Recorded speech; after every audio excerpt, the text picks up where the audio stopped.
All right, y'all. DT2 Comic Chat here with this week's breaking news. It's really been kind of a funny week, because there's been a lot of stuff going on with cons and then maybe stuff going on in the comic book world and everything going on with the strike. But one of the biggest things we have to deal with this week in superhero comic book movie, comic book TV, superhero media news is the fact that Gadot said that she's returning as Wonder Woman and that she's developing Wonder Woman 3 with James Gunn.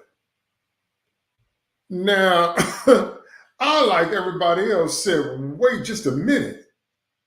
What? There are several issues with this. And so we're going to go over some of those right quick. First issue is that it makes it look like that Gunn is just picking favorites because no one understands fully why Ezra Miller still has a career.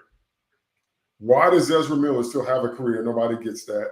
Why does Amber Heard still have a career? And so they bet the farm on the Flash, but they knew that Ezra Miller alone was going to be a turnoff, and they apparently thought the story wasn't going to be enough. So they did some version of Flashpoint, and so they got Keaton in there, and then we had all the cameos at the end, and then we had Batfleck, and spoiler alert, who ends up as Batman by the end of the film and all that different kind of stuff. And people still didn't go see that movie. A lot of the stuff that I heard with my ear to the ground was that people were not going to support Ezra Miller in any way. So that means his time as the Flash is going to forever be tainted by his off-screen antics. There's no way around that. You can talk about how that's not fair, and you can talk about all that if you want to, but there's no way around it now. And also, he is the Flash of the Snyderverse. That means those two are connected as well. I'm going to talk about that in a minute. And so is Gal, and so is Batfleck, and so is Henry Cavill. And so people just don't understand how you gonna fire Cavill and Ben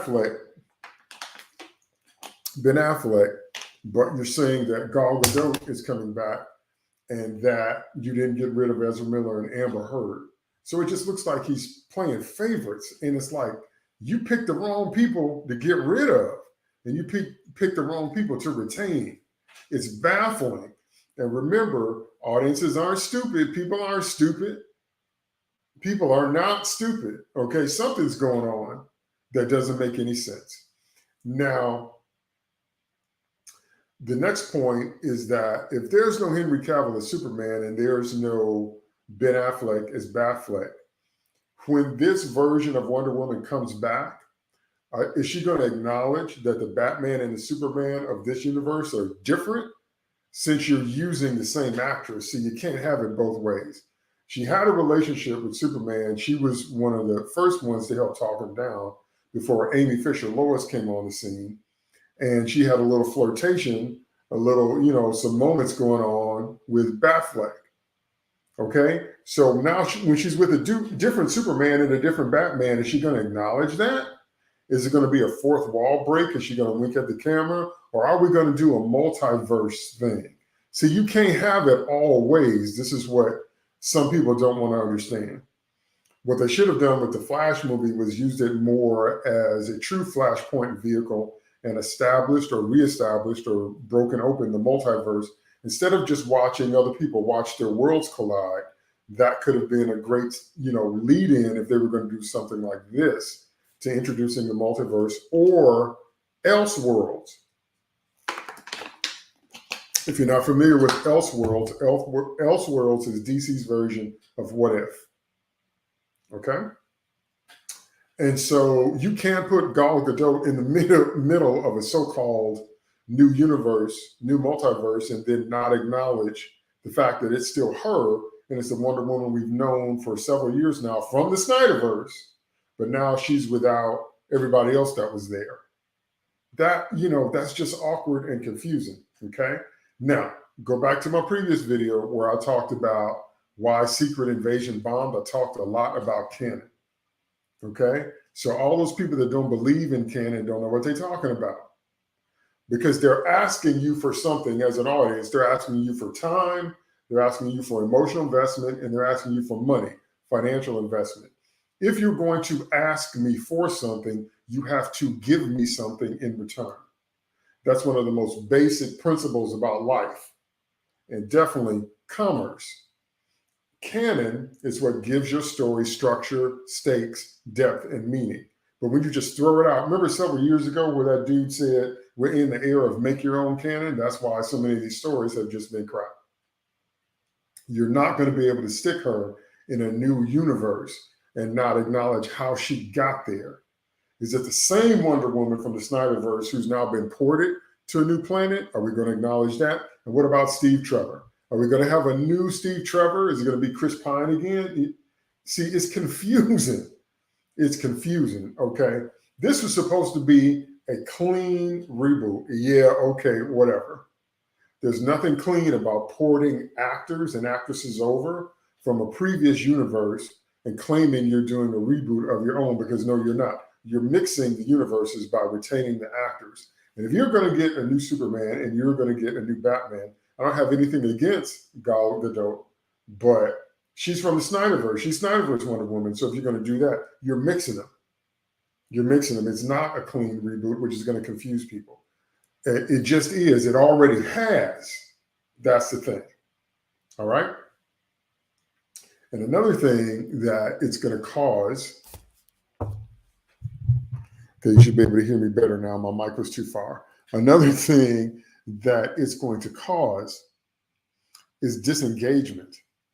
What do I mean by that? We've already seen a level of disengagement, because whenever Gunn first announced that he was going to do a clean reboot or whatever, so that means the last spate of movies don't really matter because therefore a universe is going to be closed out. So that means The Flash, which people really didn't support, Aquaman 2, which has Amber Heard in it, Blue Beetle, and Shazam 2. Zachary Levi is still frustrated as to why Shazam 2 didn't do well. I'm going to deal with that in a minute. But what I want to talk about here is that it makes people disconnect.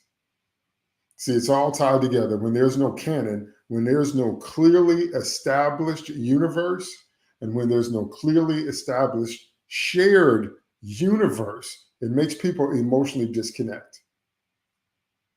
When we're not clear what multiverse we're in, when we're not clear as to who knows who, because the coolest thing about comic book movies is the chance to see all your favorite heroes on the screen interacting. But if there's no chance of that, or we don't know what's going on with that, and I remember way back when the Green Lantern movie was announced, and they said no shared universe, like that was the way to go. I think they were trying to imitate Marvel's success, but not use Marvel's formula.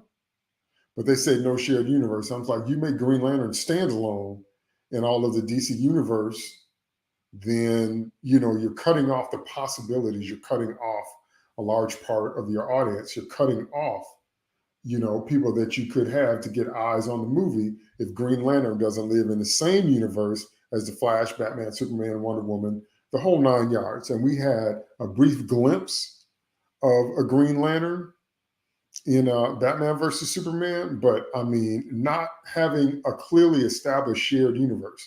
Now, Zachary Levi talked about how he tried to get Black Adam universe over into Shazam 2 and vice versa, but apparently The Rock wasn't going for it.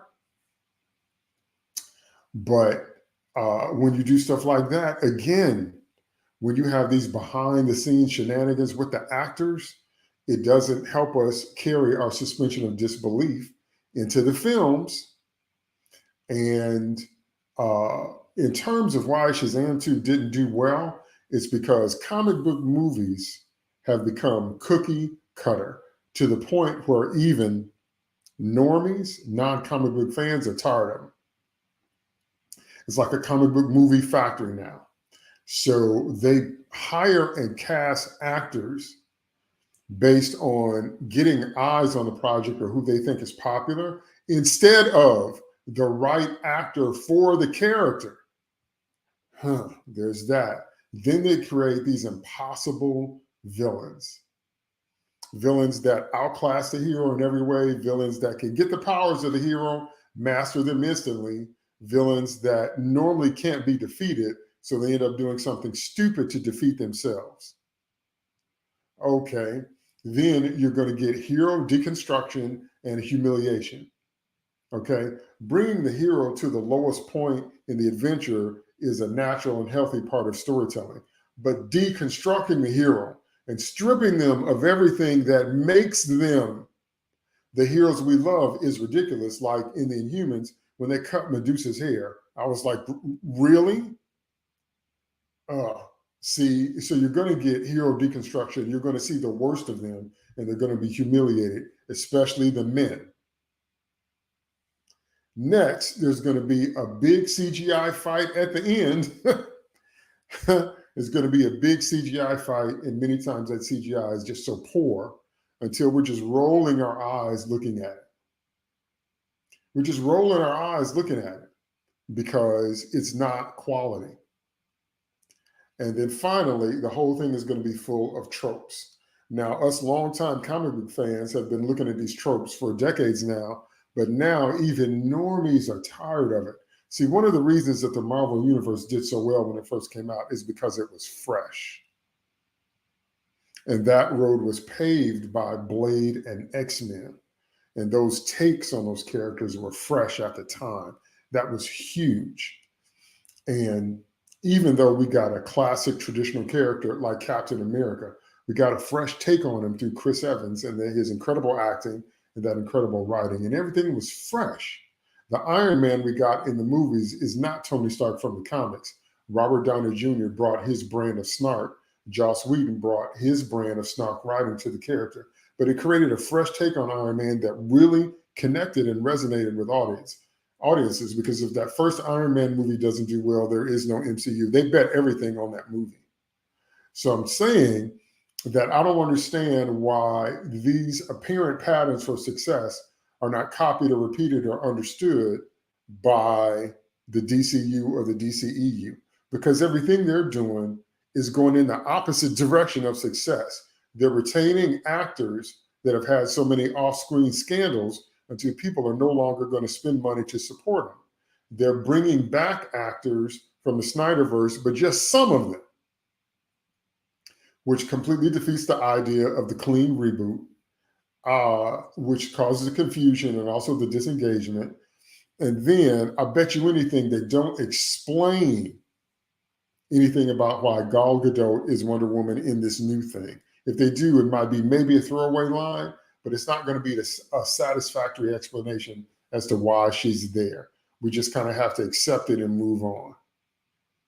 And watching her interact with a new Superman and a new Batman is going to be bizarre, to say the least. You understand what I'm saying? So again, I don't have anything against her personally. Her Diana has never been like physically what I imagine an Amazon to be, though. You know, and so I thought her look could be different, but and then Wonder Woman 1984, Lord have mercy. The less said about that movie, the better. But Gal still works on some level as Diana. But now we've got to build and what if she doesn't have any chemistry with the new Superman and the new Batman? What if they just don't click? What if they just don't work on screen together? And so this is what I mean when I say her being back in this capacity, it seems like it's pulling in more issues and problems than it's solving. Let me say that one more time. It seems like, now this is all, of course, preemptory. Obviously, we haven't seen the film, so it's preempted. But it seems like developing a Wonder Woman 3, if it's Wonder Woman 3, that means it's acknowledging the first two. The first two were in Snyderverse. So it seems like pulling Gal Gadot in is pulling in more problems than it's actually solving, because it's completely destroying the idea of a clean reboot. And, you know, so I'm not understanding why they're keeping actors that have fallen out of favor getting rid of the actors that we want to see, casting some new people, but bringing back some old people and mixing the whole thing. And when you've already made people disengage from the spate of movies you have coming up, I just don't see how that's a formula for success. I just don't see how that's going to build going into the future. Okay. What they keep giving us is what they want. They're not giving us what we want. And that is like law number one. That's like business 101. That's like the most fundamental, foundational. I can't think of any more, prime number terms to use for if we're going to establish a commercial relationship. See, now, if it's just me, if it's just me and my mom, if it's just me and my family, if it's a hobby, then I can do whatever I want because that's just for me, about me. If, however, it is a commercial relationship, now I'm asking you for something. And I'm asking you for your time. And I'm asking you for your emotional investment. And I'm asking you for your money. But if I'm still just doing what I want and then somehow bashing the fans if it don't fly, I do not understand this business model. I have to say, it seems like I have to say that every time I do a video now.